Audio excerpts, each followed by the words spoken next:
और मैं पूछना चाहता हूं कि जो लोग ये बड़ा चर्चा करते हैं कि वक्फ बोर्ड से बड़ी कमाई है, तो मैं उनसे पूछना चाहता हूं कि कब्रिस्तान से कौन सी कमाई होती है, आप ज़रा बता दीजिए।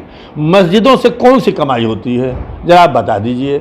मदरसों से कौन सी कमाई होती है, आप ज़रा बता दीजिए। मदरसों में तो बच्चों की फ़ीस, किताब, कापी, ये सब जो है वक्फ बोर्ड के ही ज़रिए जो आमदनी होती है उससे जो है किया जाता है। मस्जिद के भी रंग रोगन जो भी उसमें जो खर्च आते हैं वो किए जाते हैं। और जहाँ भी कोई अगर गड़बड़ी हुई है कहीं भी, तो सरकार को उसके ऊपर एक्शन लेना चाहिए, न कि संशोधन ला करके और हमारे हक को जो है छीन लिया जाए और ये बताया जाए कि इससे बहुत फ़ायदे हैं। कौन सा फ़ायदा हमको मिलेगा? हाँ, हमारे तो तमाम, हम अगर आज जो है काला पट्टी बांध ले रहे हैं तो हमारे खिलाफ कार्रवाई हो जा रही है। 2-2 लाख 3-3 लाख रुपया का, कहीं 10 लाख रुपया का हमारे ऊपर जो है मुचलका भरने की बात हो रही है, केस हो जा रहा है, मजिस्ट्रेट के सामने पेशी करने की बात हो रही है। हम भी भरते हैं तो हो जाते हैं बदनाम, वो कत्ल भी करते हैं तो चर्चा नहीं होता। तो सारे कानून हमारे लिए हैं भाई। ठीक है, हम इस देश में रहते हैं, इस देश की आज़ादी के लिए हमने कुर्बानी दी है, हम इस देश के तमाम कानून को मानने के लिए तैयार हैं, लेकिन ऐसा कानून जो हमारी मजहबी आज़ादी छीन ले, हमारे ज़मीन जायदाद को छीन ले। अब अभी तो भागवत जी का एक बयान आ गया कि ईसाइयों के पास, कैथोलिक चर्च के पास भी बहुत सी ज़मीन है, कल मंदिर भी आ जाएगी। और ये हमारे लिए सिर्फ नुकसानदेह नहीं है, ये दलितों के लिए भी नुकसानदेह है, ये पिछड़ों के लिए भी नुकसानदेह है। वक्फ बोर्ड को लेकर लगातार पूरे देश में विरोध प्रदर्शन चल रहा है और हम बात करने के लिए आ गए हैं। अतहर जमाल लारी जी हैं जो लगातार इसका विरोध भी कर रहे हैं और जिस तरीके से बनारस में एक लगातार अलग से राजनीतिक सियासत भी तेज हो चुका है। लारी साहब, ये बताइए कि जिस तरीके से ये बिल आया हुआ है और पूरे देश में इसका विरोध हो रहा है और बहुत जगह आगजनी भी हो रही है, आप क्या मानते हैं इसको? देखिए, अगर हमारे फंडामेंटल राइट्स छीने जाएंगे और संविधान ने जो हमको मजहबी आज़ादी की जो हमको स्वतंत्रता दिया है, उसमें आर्टिकल 25, 26 और 14 ये हमको इस बात की इजाज़त देता है। और जहाँ तक वक्फ बिल संशोधन जो पास हुआ है वो हमारे हक़ में नहीं है। जो लोग ये बताने की कोशिश करते हैं कि गरीब मुसलमानों और महिलाओं के हक़ में है, वो लोग हमको गुमराह कर रहे हैं। आज तक तो हमारे लिए इस सरकार ने कोई ऐसा काम नहीं किया जिससे हम आगे बढ़ सकें। हमारे तमाम हर चीज़ों पे हमें पाबंदी है और ये गुमराह किया जाता है कि सिर्फ़ हिंदुस्तान में ही वक्फ बोर्ड है। ये दुनिया के हर कोने में हमारे पैगंबर इस्लाम हज़रत मोहम्मद मुस्तफ़ा सल्लल्लाहु अलैहि वसल्लम के ज़माने से चला आ रहा है। और कहीं अमेरिका और लंदन में भी है, लेकिन वक्फ चैरिटी के नाम पे है। और बहुत से लोग पार्लियामेंट में गुमराह कर रहे हैं कि कहीं नहीं है, सिर्फ हिंदुस्तान में है। ऐसा कहीं भी नहीं है। और जिसको ना जानकारी है वो कम से कम गूगल पे भी सर्च करके इसको देख सकते हैं। देखिए, जहाँ तक लोग कहते हैं कि वक्फ की बहुत बड़ी जायदादें हैं, ये है वो है, इतना एकड़ ज़मीन है, हमारी तमाम ज़मीनों में कहीं न कहीं जो है उसमें मुकदमेबाजी हो रही है, झगड़ा लगा दिया गया है, सरकार ने कब्ज़ा कर लिया है, उसके मुकदमे चल रहे हैं। और जो भी सरकार रही है, देखिए वक्फ बोर्ड तो कोई हमारी मुस्लिम तंजीम बनाती नहीं है, उसके चेयरमैन को तो नॉमिनेट करती नहीं है। ये तो सरकार, जिसकी भी सरकार रहती है, आज भाजपा की सरकार है तो जो भी वक्फ बोर्ड के जहाँ भी इनकी सरकार है, चाहे केंद्र में हो चाहे प्रदेश में हो, वो भाजपा के ही लोग हैं, उन्होंने ही नॉमिनेट किया है, हमने नहीं किया। तो उन्होंने जो भ्रष्टाचार किया या बेईमानी किया या वक्फ कहते हैं कि ज़मीनों को उन्होंने बेचा, हम मानते हैं ऐसे भ्रष्ट लोग भी हैं वक्फ बोर्ड में जिन्होंने बेचा होगा, तो उनके खिलाफ सरकार को कार्रवाई करनी चाहिए ना। सरकार ने तो कार्रवाई की नहीं और उनको बचाने का काम किया। तो ये जिम्मेदारी तो सरकारों की थी, चाहे जिस पार्टी की भी सरकार रही हो। और जहाँ तक लोग ये कहते हैं कि वक्फ बोर्ड से बहुत ही इनकम है, बहुत ही आमदनी है, क्यों नहीं स्कूल खोला गया, क्यों नहीं यूनिवर्सिटी खोली गई। अरे एक यूनिवर्सिटी तो आजम खान ने खोला तो उसके ऊपर बुलडोज़र चलाया जा रहा है, उसके क्या क्या नहीं हो रहा, अलीगढ़ मुस्लिम यूनिवर्सिटी के खिलाफ क्या क्या नहीं हो रहा है। और मैं पूछना चाहता हूं कि जो लोग ये बड़ा चर्चा करते हैं कि वक्फ बोर्ड से बड़ी कमाई है, तो मैं उनसे पूछना चाहता हूं कि कब्रिस्तान से कौन सी कमाई होती है, आप ज़रा बता दीजिए। मस्जिदों से कौन सी कमाई होती है, ज़रा आप बता दीजिए।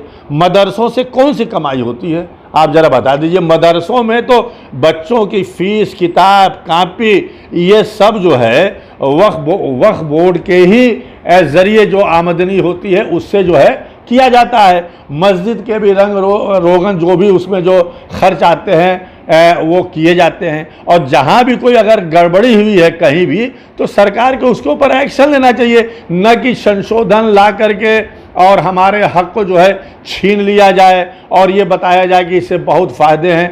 कौन सा फ़ायदा हमको मिलेगा?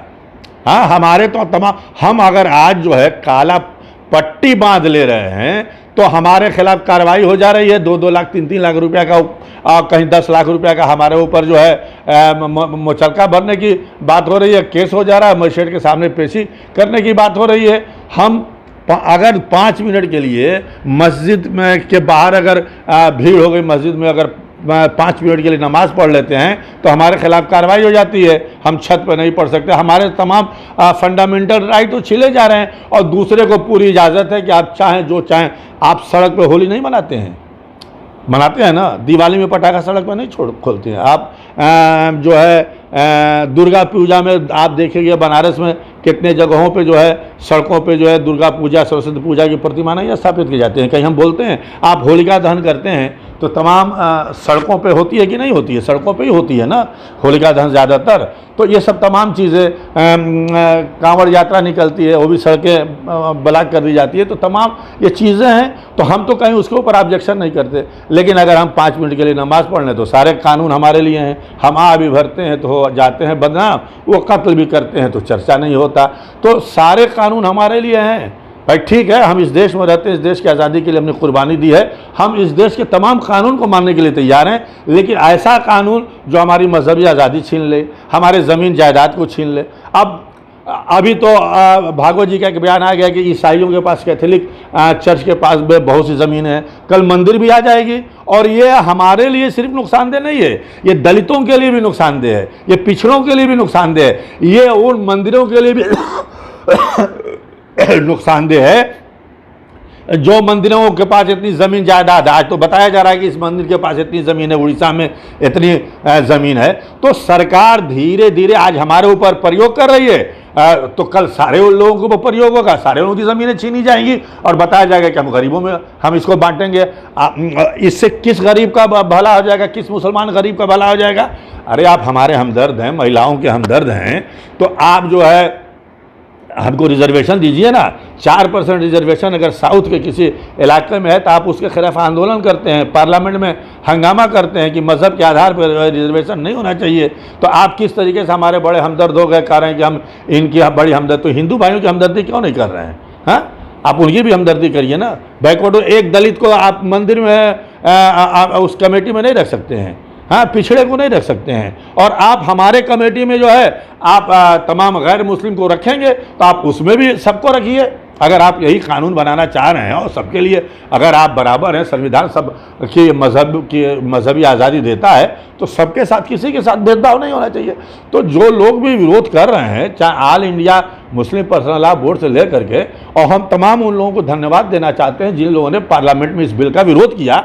और हम उन लोगों से अपील भी करना चाहते हैं कि वो मुस्लिम पर्सनल लॉ बोर्ड के साथ कदम से कदम मिला कर चलने का भी काम करें। और जो भी हमारी लड़ाई है, क्योंकि हम आपके ऊपर हैं, हमने कभी किसी मुसलमान को नेता नहीं माना, हमने तो हमेशा आपको नेता माना, आपके हम पीछे चलने का काम किए। तो अब हमारी लड़ाई में भी आप कदम से कदम मिला के आप हमारे साथ चलेंगे, हम इसके लिए आपके शुक्रगुजार होंगे। और ऐसा नहीं है, हिंदुस्तान में बहुत सी सेकुलर ताकतें हैं, बहुत से हमारे हिंदू भाई हैं जो आज हमारे साथ हैं। हो सकता है कुछ लोग हमारे साथ ना हो, वो उसकी हमें कोई चिंता नहीं है। जो लोग अंधभक्त हैं, जिनको कुछ दिखाई नहीं दे रहा है, तो वो तो कुछ भी होगा तो उसके खिलाफ उनको बोलना ही बोलना है। लेकिन एक बात बताइए, यहाँ के जो विधायक हैं नीलकंठ तिवारी, वो जिस तरीके से विवादित मस्जिद है वहाँ पे उन्होंने झाड़ू मार रहा है और वीडियो वायरल हो रहा है बहुत तेज़ी से, उस पर आपकी भी सोशल मीडिया पे आपने भी अपनी प्रतिक्रिया दी थी, क्या मानते हैं इसको? देखिए, पहली बात की तो कोई विवादित मस्जिद नहीं है, उसमें 5 वक्त की नमाज होती है, जुमे की नमाज होती है और उसके इंतज़ामकार भी लोग हैं, कहीं से विवादित नहीं है। उसको अब विवाद पैदा करने की कोशिश की जा रही है, उसको भी विवादित बनाया जा रहा है। जैसे तमाम मस्जिदों में शिवलिंग और मंदिर ढूंढी जा रही है, उसी तरीके से अब उसमें भी विवाद पैदा करने की कोशिश की जा रही है। और जहाँ तक नीलकंठ तिवारी जी का सवाल है, तो आप बताइए, मस्जिद में अगर हम किसी मंदिर में जूता पहन के चले जाएँ तो आप उसको बर्दाश्त करेंगे? आप बताइए, आपसे मैं पूछना चाहता हूँ कपूर जी, आप नहीं बर्दाश्त करेंगे। अब वो हमारे मस्जिद में कह रहे हैं हम स्वच्छता अभियान चला रहे हैं, तो अब मस्जिदें मिली, अरे उनका मोहल्ला पूरा गंदगी से पटा हुआ है, कम से कम वहाँ तो स्वच्छता अभियान चला लेते। अब मस्जिद में जूता पहन करके आप तमाम अपने कार्यकर्ताओं के साथ चले जा रहे हैं और उसमें योगी मोदी जी, नीलकंठ तिवारी जी का नारा लग रहा है, हर हर महादेव का नारा लग रहा है। ये कौन सी बात हुई भाई? है ये कौन सी बात हुई? क्या आप बर्दाश्त करेंगे अगर हम मंदिर में जाके नारे तकबीर अल्लाह अकबर का नारा लगा देंगे? ये सब गलत चीज़ें हैं और ये ऐसी बातें नहीं होनी चाहिए और प्रशासन के उसके ऊपर ध्यान देना चाहिए कि इस तरीके की कोई हरकत नहीं है। और जहाँ तक इन लोगों के आपसी, देखिए भाजपा में भी वर्चस्व की लड़ाई चल रही है। अब मेन सवाल ये कि दक्षिणी से टिकट कौन लेगा? अब नीलकंठ जी को मिलेगा कि दयाशंकर मिश्रा जी को मिलेगा? कौन सबसे बड़ा हिंदू है?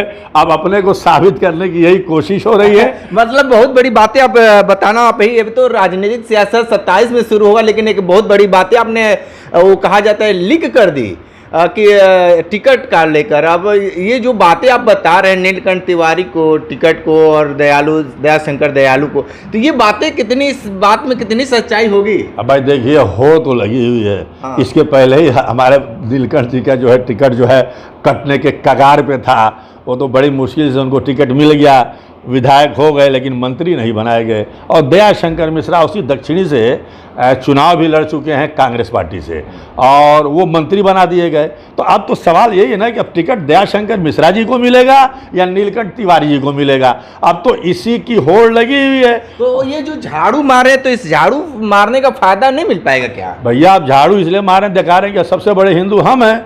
अभी इसके पहले एक उनकी जुलूस निकली थी जिसमें मुसलमानों के खिलाफ उसका नेतृत्व कर रहे थे, मुसलमानों के खिलाफ कितने गंदे गंदे नारे लग रहे थे, उस नारों का मैं जिक्र करना नहीं चाहता। तो ये ऐसा काम कर रहे हैं कि जब से हाईकमान के उसमें सामने जो है उनके दिमाग में, हाईकमान के नेतृत्व में हम एकदम बहुत बड़े कट्टर हिंदू साबित हों और हम बहुत बड़े अपने को जो है वफादार पार्टी को दिखा सके, क्योंकि पार्टी में ऐसे लोगों को कहीं ना कहीं प्रोत्साहित किया जाता है जो इस तरीके की हरकतें करते हैं।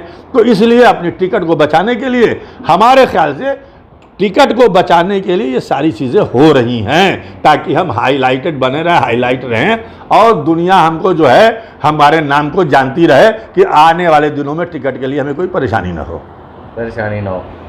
लेकिन एक बात बताइए, एक बहुत सारे लोग ही ये भी कह रहे हैं कि जो ये बिल आया है बेहद लाभदायक है, बहुत सारे गरीब तबके के जो मुसलमान हैं उनको सीधे लाभ मिल पाएगा। नहीं तो सीधा लाभ कैसे मिल पाएगा, ज़रा हम भी तो जाने। क्या उस ज़मीन को बेच करके उनको जो है दिया जाएगा या ज़मीनों को उनको आवंटित किया जाएगा? वो लाभ किस तरीके से होगा? भाई 370 हटा तो कहा गया कि अब कश्मीरी पंडितों को कश्मीर में बसाने में मदद मिलेगी, आतंकवाद समाप्त हो जाएगा। तो क्या कश्मीरी पंडितों को बसाया गया कश्मीर में? या कितने हमारे हिंदू भाइयों ने कश्मीर में जा कर के ज़मीनें खरीद ली? या 3 तलाक में कहा गया कि मुस्लिम महिलाओं को इससे बहुत फ़ायदा होगा। कौन सा फ़ायदा होगा? जिस आदमी ने अगर अपने बीवी को तलाक दिया तो जेल की सलाखों में और मुस्लिम महिला ठोकर खा रही है, तो कौन सा फ़ायदा हो जाएगा? वो तो बताया था ज़ुबानी तो आप कुछ भी कहते, बहुत फ़ायदा हो जाएगा। आखिर वो फ़ायदा कौन सा होने वाला है? आप बोलिए कि हम उन ज़मीनों पे तमाम मुसलमानों को ही बसाएंगे, वो ज़मीन से जो आमदनी होगी हम जो है आमदनी उन्हीं गरीब मुसलमानों को या महिलाओं को महिलाओं को देंगे। आप कोई कानून बना दीजिए कि जो भी उससे इनकम होगा सिर्फ मुसलमानों को ही दिया जाएगा। तो आप तो ऐसा तो करेंगे नहीं, आप तो हमको खाली भटकाएंगे। अरे हमारे रिजर्वेशन की बात होती है, आप पिछड़ों की बात करते हैं। हिंदू पिछड़ों को तो उनका असल हक दे नहीं रहे। दलित अगर मंदिर में चला जाता है तो अभी आपने देखा होगा कि गंगा जल से धुला गया। तो आप जब दलितों को नहीं रख सकते हैं, आप जब पिछड़ों को नहीं रख सकते हैं किसी बोर्ड में, तो आप हमको रखेंगे और हमारे लिए हमारी भलाई करेंगे। इतना मोहब्बत कब से जाग गई भाई? यही मोहब्बत और दूसरे के लिए भी तो जागनी चाहिए। होली पे तो आप सिलेंडर का वादा किए थे कि देंगे, नहीं मिला। तो तमाम हमारे लिए दिल में उमंग पैदा हो रही है। तो आप बताइए कि आप हमको क्या देंगे, इससे क्या हमको फ़ायदा होने जा रहा है।